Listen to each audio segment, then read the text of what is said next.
I'm everywhere at once. I am on fucking mission. I am the only one. Kinda fucking Jesus Murphy.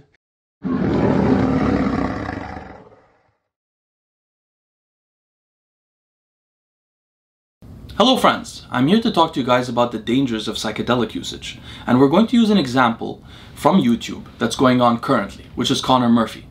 I wanted to thank Derek from More Place More Dates for letting me know about this. I don't know that much about Connor's history, but what's interesting about Connor is that several months ago, maybe over a year ago, he began using ayahuasca. I don't know how often or how much he used it, but his personality began to change visibly on YouTube, and recently it's taken a turn for the worse, I suppose.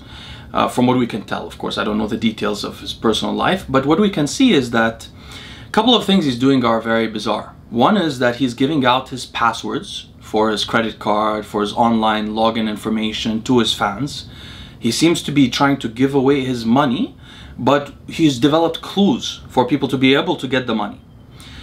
He's also responding very bizarrely to some people's messages, some things about cancer. I saw some really weird things, which I'm, by the way, not judging him for doing. I'm just trying to say what's going on. And he's also taking on interesting accents, you know, which is a schizotypal type of behavior, acting like other people and so on. So he's also saying things like he has delusions of grandeur, like he's saying things like, I am the emperor, I can't wait to be king, and things like that. So what's going on here? Well, before I get into how this happens, just for you guys to know why I wanted to comment on this. Number one, I've used almost all psychedelics extensively. I have experienced total ego death from psychedelics, almost cripplingly, in my mid-20s. It took me years to recover from it. And I've told Derek about this person privately about it, the dangers of psychedelic usage. I also developed mania a couple of times in my life, not as bad as Connor, not as public, but I experienced it personally. Thankfully, I was able to treat it very quickly and didn't end up in the situation he is in. And more than that, I spend most of my time, as you guys know, studying the brain. I'm most interested in experiencing subjective well-being, happiness in life. And happiness is most determined by our brains. So I spend most of my time studying it. So I thought it would be great if I could comment on this. Maybe it could protect some of you younger folks from endangering yourselves. So first of all, we want to know, is this rare? Derek asked, do people frequently develop psychosis or mania, what Connor is displaying right now? Or even, for example, hearing voices like in schizophrenia? Or developing patterns of mania and then depression like in bipolar disorder? Is this common? Well, first of all, there are many case reports of ayahuasca doing this. And they're mostly case reports because, of course, there haven't been trials of giving people ayahuasca to see if it goes badly for some people. There are, of course, a lot of case reports of psilocybin doing this, causing psychosis. Not only that, but psilocybin is actually used by neuroscientists as a model for schizophrenia in the brain. The same is true for LSD. It's caused a lot of these psychoses in the past, very well known, and it's also used as a model to understand schizophrenia. What's much better studied is actually marijuana. Marijuana, of course, because of its usage, there's much more use of marijuana. Marijuana is known in a duration and dose-dependent fashion to increase the risks of someone developing schizophrenia later in life. It's theorized that the psychosis from marijuana, which is actually a dopamine dysregulation, begins from GABAergic dysregulation due to marijuana. And neuroscientists theorize that people with naturally low GABAergic systems, are more likely to develop psychosis from marijuana or schizophrenia. Unfortunately, the problem is that if you think about it, people who are more likely to habitually use marijuana, like I did in the past, are usually people who are more likely on edge, stressed. They have difficult days often. These people are the people who have GABAergic deficits. So as you can see, and the same could be true for psychedelics if you think about it. People who would want to get that crazy subjective experience from mushrooms tend to be people who are not doing great in life or not having a great time. You know, you wouldn't want to take that huge risk if you're having a great time. So often the people who use these drugs are actually those with GABAergic deficits. This is my theory, at least. There's no evidence for this, obviously. Now, is there a way to avoid this happening to you? Well, first of all, you have to try to figure out if you have GABAergic deficits. If you're a person that is at all neurotic, if you've ever said you're OCD about anything, if you're a person that is, naturally on edge, you're more likely to be a person who might be hurt by psychedelics in an irreparable fashion. So you might want to be careful. Further along, Personally, I would never use a psychedelic if I did not have a tranquilizer or antipsychotic available in the home. The reason is, consequent to a trip or consequent to using dopaminergic drugs as well, for example, methamphetamine or something like that, if somebody was using those drugs, you can develop mania, dopamine dysregulation, when dopamine is too elevated. You're euphoric, believe in yourself, delusions of grandeur, happiness, excited, talking to everyone, communicating with everyone. That can happen. If that starts to happen to you, which it's happened to me many times, I go and get my antipsychotic and take it to make sure that I stop that dopamine dysregulation before it goes haywire. So that's what I would do personally to make sure. So if I was somebody, for example, that didn't have these things available because I don't have a psychiatrist that's working with me and so on, if this did happen to me, the first thing I would do is go to a psychiatrist's office, tell them exactly what happened, and tell them I'm suffering from mania right now. I'm too upbeat, I can't sleep well, talking to everyone, I'm too excited, I'm scared, I'm going to develop bipolar disorder. So they would immediately put me on a tranquilizer, probably for a couple of months until it settles down, and you could probably recover. I've recovered many times from that, but I have a little bit of a resilient cognitive architecture, so I'm a little lucky with that. So what are the upsides with this huge danger? The risk that you could use a psychedelic once, by the way, and have schizophrenia for the rest of your life. You could hear voices for the rest of your life. It's happened to people I know. So what's the upside to this? Well, the first thing is hedonism, obviously.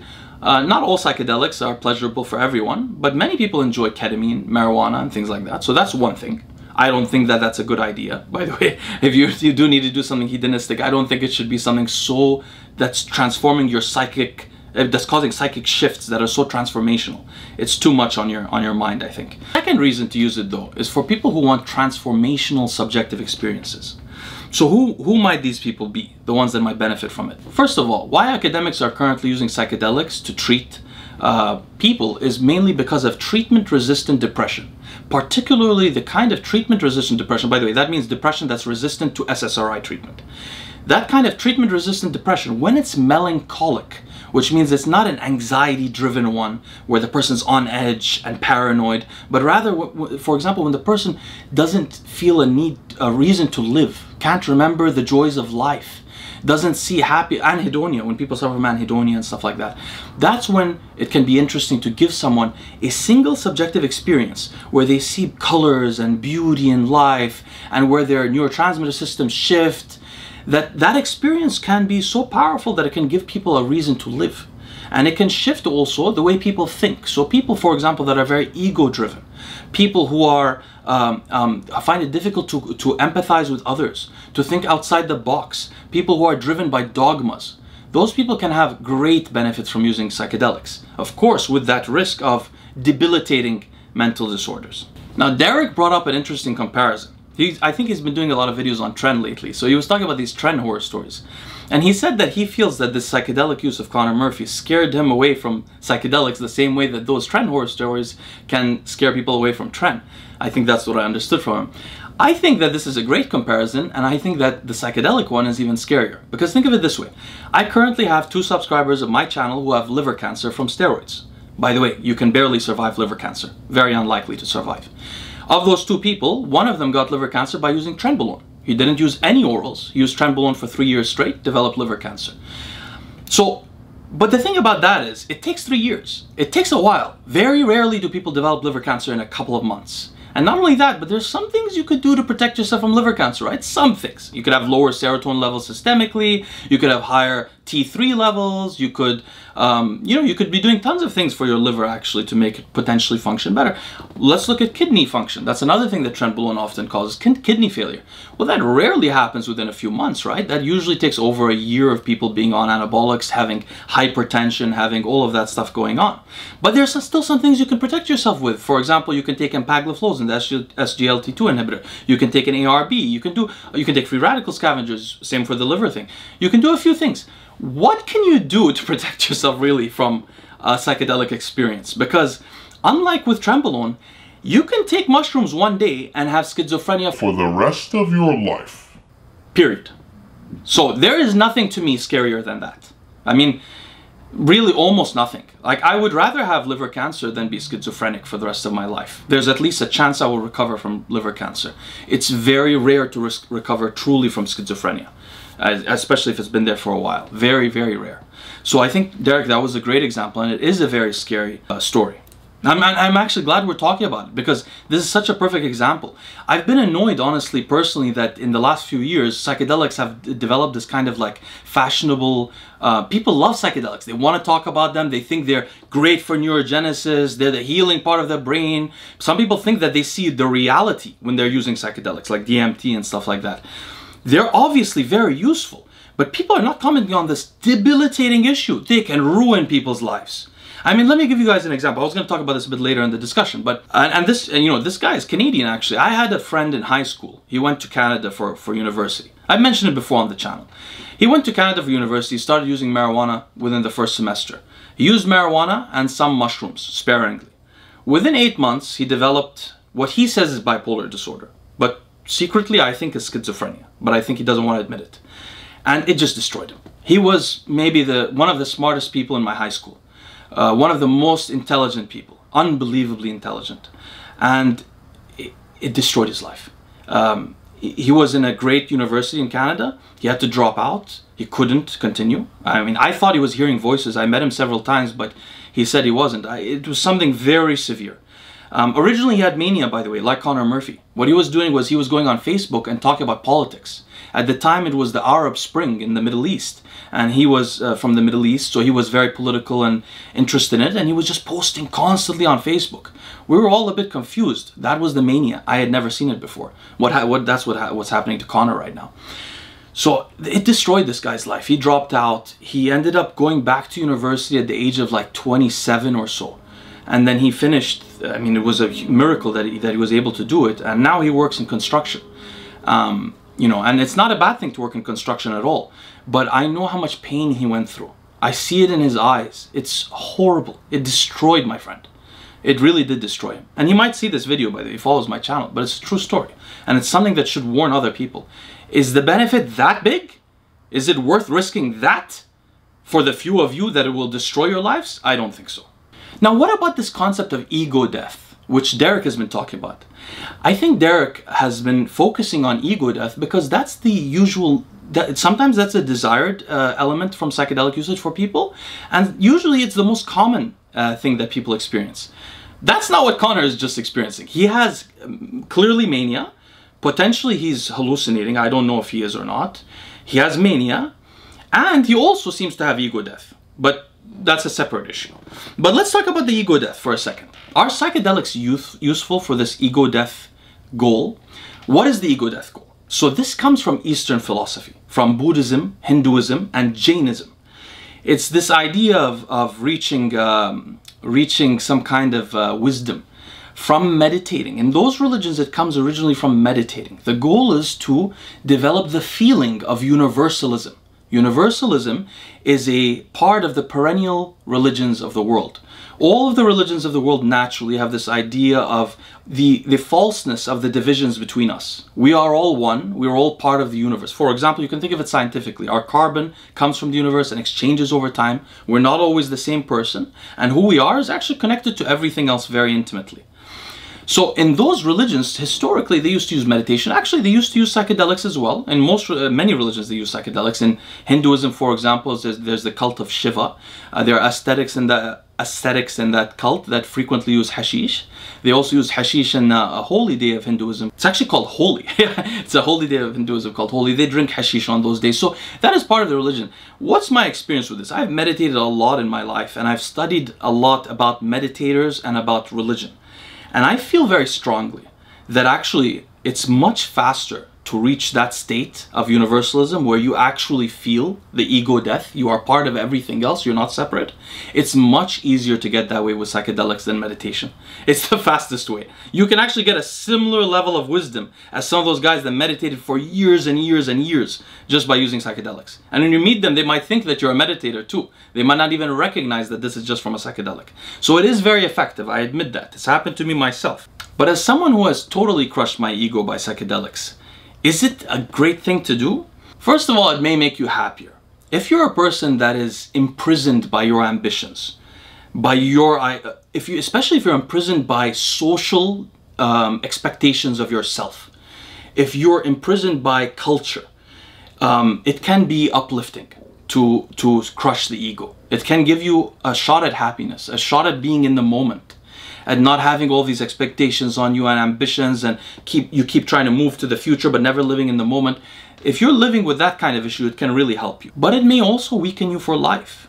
So, for example, it can make you so compassionate that you start to not stand up for yourself. I mean, this actually happened to me.